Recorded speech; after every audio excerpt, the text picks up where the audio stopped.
All right, we're back, people. Shit, goddamn, what a good card. 269 is in the books. What a good card. Didn't go the way I wanted it to go for Dustin, you know. But I'm not knocking Oliveira, bro. He's a problem. In that first round, that shit was crazy. Man, anyways, before we get into it, man, like this video when it drops, subscribe, hit the notification bell for the future content, man. Give me that subscription for sure, though. Because I don't know what we're at right now, but let me just check. Real quick. 866. So we're kind of stagnant. We've been 865, 866 for a little bit, which is cool. It is what it is. You know what I'm saying? But we'll slowly move. June will be 2 years of doing this. So, 2 years, 1,000 subscribers, whatever, man. We're moving. We're still moving. And plus, I haven't been as active as I would like to be. But not this week, next week. After December, I'll be back, and I'll be pumping them out the way I want to. But yeah, dude, these fights were awesome. From start to finish. I want to start with, I don't know if I have any, I'll get some, though. Erin Blanchfield and Miranda Maverick. So when we watched like the ceremonial weigh-ins, I was like, man, I don't know this girl Erin Blanchfield, but I know Miranda Maverick. I've been following Miranda Maverick for a long time, before she was even in Invicta. I was friends with her on Facebook, you know what I'm saying? We would chop it up here and there. But anyways, so when she was fighting Erin Blanchfield, I didn't recognize her until last night when she was in the octagon. I was like, Erin Blanchfield? I was like, isn't that the young girl? She was young, like when she won one of EBI, the Eddie Bravo Invitationals, when she was like 17, I'm pretty sure. And I was like, man, this girl's really good at jiu-jitsu. And then when I saw her last night, I was like, I do know her. That is her. And she's like 22. I'm looking forward to Erin Blanchfield's career, bro. Really. She's 2-0 in the octagon.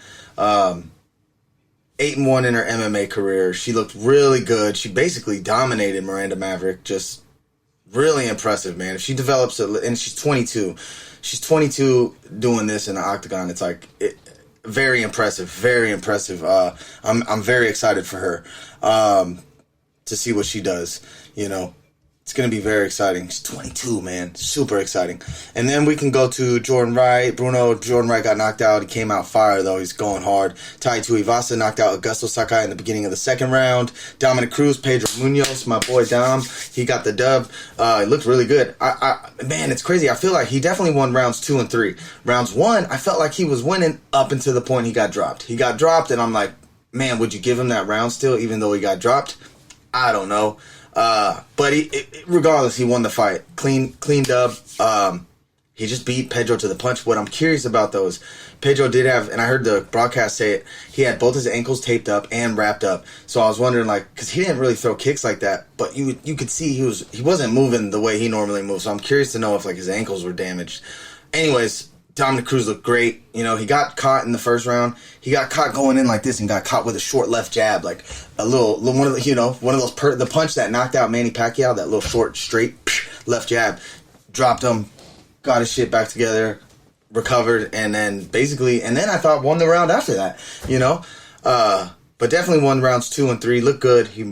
I love Dom, man. One of my favorites, and he's still doing it. Just legendary shit, man. It's real exciting. I know that Jose is ahead of him in the rankings, you know. But just as a fan, I would love to see him and Jose fight. It's just like, that's a legendary fight. Just two OGs, two dudes that have been doing it. They were champs at the same time when they were just two dudes from WEC that were like, iconic from WEC. I would love to see that. It won't happen. You know what I'm saying? Because Jose's up there. He's now probably... I think he went from 8 to 7 or from 9 to 8. I know Pedro was one above him, I believe. Or it was vice versa. But I would love to see Dom versus Jose. That would just be a great fight, you know? And then we got Josh Emmett, Dan Ige. I thought Dan Ige won that fight.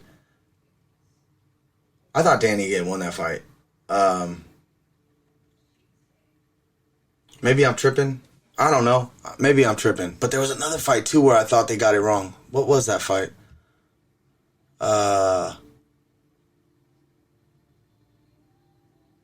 Randy Costa. Let me talk. I'm jumping all over the place. I talked about Randy Costa. I said, man, watch this guy. Watch his hands. He got smothered. Tony Kelly put the pressure on him and smothered that fool. Straight up smothered him. TKO'd him in the second round. Just smothered him. That's how you beat Randy Costa, straight up. Like, man, smothered him. Couldn't get no shots off. Couldn't get his combinations off. Couldn't even have time to, like, react. He was just in his face the whole time, up against the fence, just putting it on him. Ryan Hall got a decision. I'm jumping all over the place. I apologize. Ryan Hall got a decision. Beat Derek Minner. Andre Muniz is a problem. He tapped out Eric Anders pretty easy with an armbar. Got another armbar. Same way. I think he's got 3 in a row. And same way he broke Jacare shit. Got Eric Anders. Finished Eric. And then Dom Cruz, Jordan Wright got knocked out. Tai Tuivasa knocked out Augusto Sakai. Pedro Munoz lost the decision. Now we're back. Danny Ige, Josh Emmett. I thought Danny Ige won that fight. That's just what I thought. God, there was another fight where I was like, I swear, where I was like, was that last night? Maybe it was just the Josh Emmett Danny Ige fight, but I thought Danny Ige did enough to win that fight. I know what it was.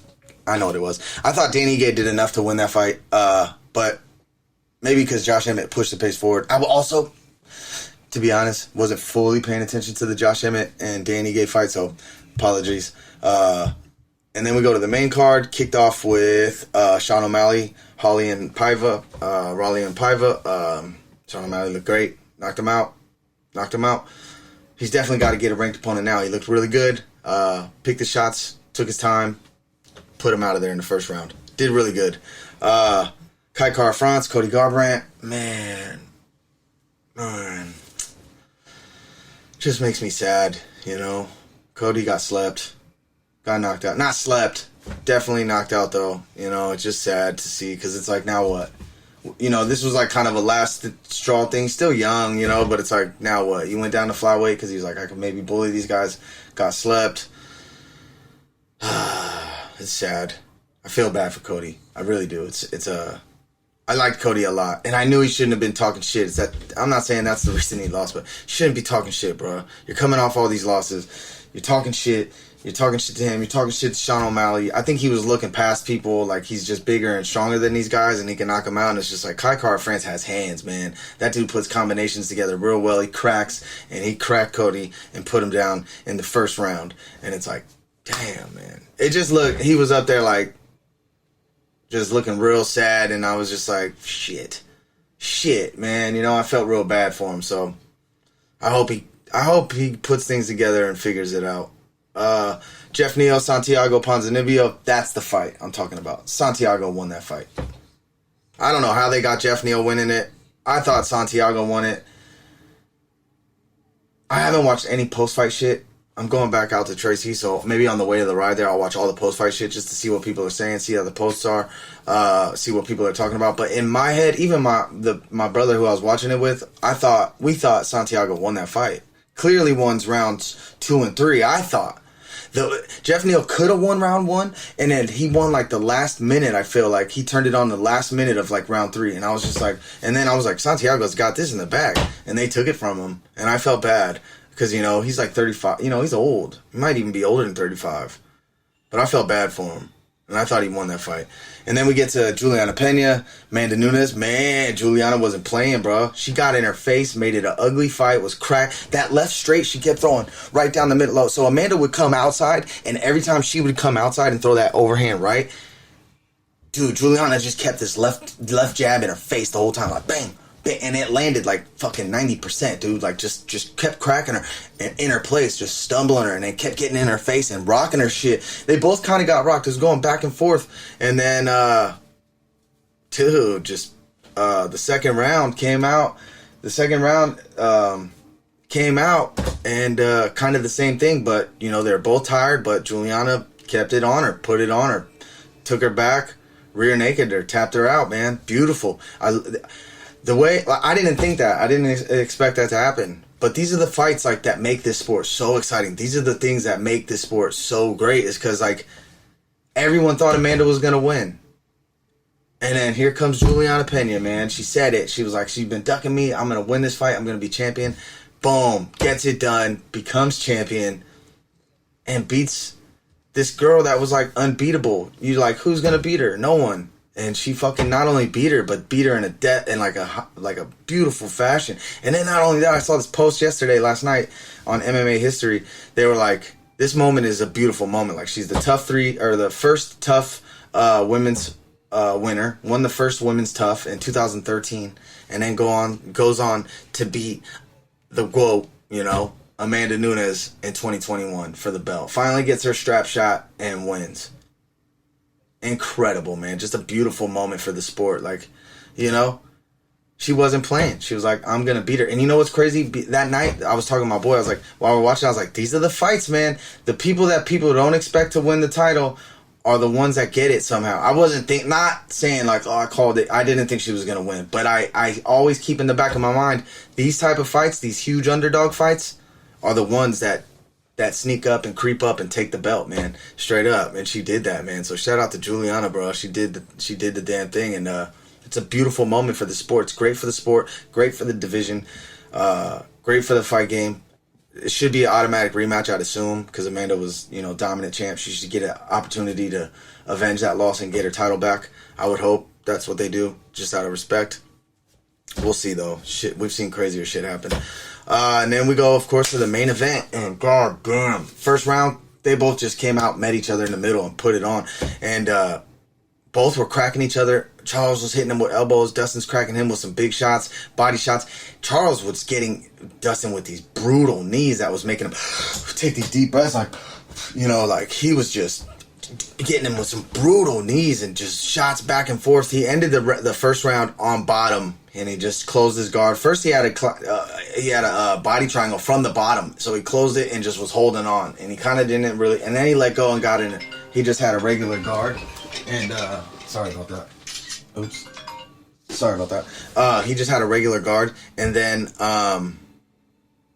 kind of just like accepted defeat in that round. Second round comes out. Charles was like, I think Charles in his head was like, that was so easy to get him down to the ground, and he did nothing. He was like, I'm doing it again.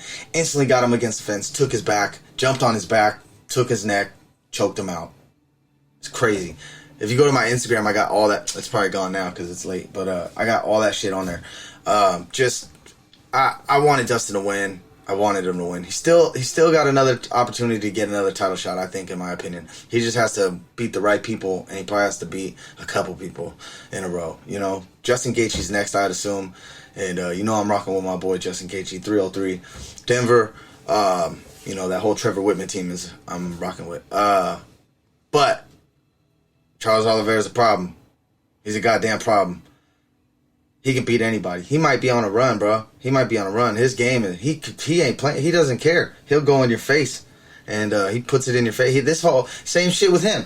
Everyone chose Dustin to win. Everyone chose Dustin to win, and this fool met him in the middle. Everyone's still saying the same thing. He quits. He doesn't got. They don't think he has that that fire in him, and then he did it, bro. Smashed him. Not smashed him. First round was close.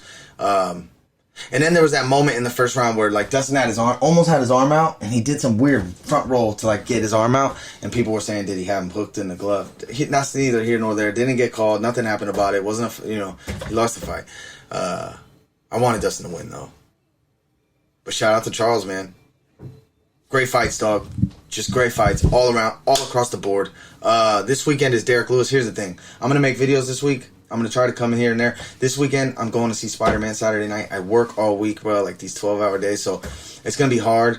But Jake Paul fights this weekend as well. I'm definitely going to make videos because I know it's popping, but I don't know if I'll be able to catch all the fights. Maybe I'll rewatch them for sure, but I'll be late on the videos, so I want to apologize ahead of time. It's just this month is crazy, bro. And Saturday, I got to go see the new Spider-Man movie. I apologize. I just got to. That's that. But yeah, man, when this drops, like it, share it, subscribe, hit the notification bell for the future videos this week coming. I'll be talking about the Jake Paul, not Tommy Fury, Jake Paul, Tyron Woodley fight, and the Derek Lewis, Chris Daukaus fight. It's a tough fight. Beautiful fight. Love Chris Daukaus. One of my favorite young upcoming heavyweights. Him and Tom Aspinall. But it's a huge, huge moment for him. Scary moment for Derek. Derek has, Derek's got to win this fight. Chris can definitely win this fight. He's got hands. He's a big boy. He's got hands. But anyways, like I said, like it, subscribe. all that good shit, man. I'm out of here. Peace.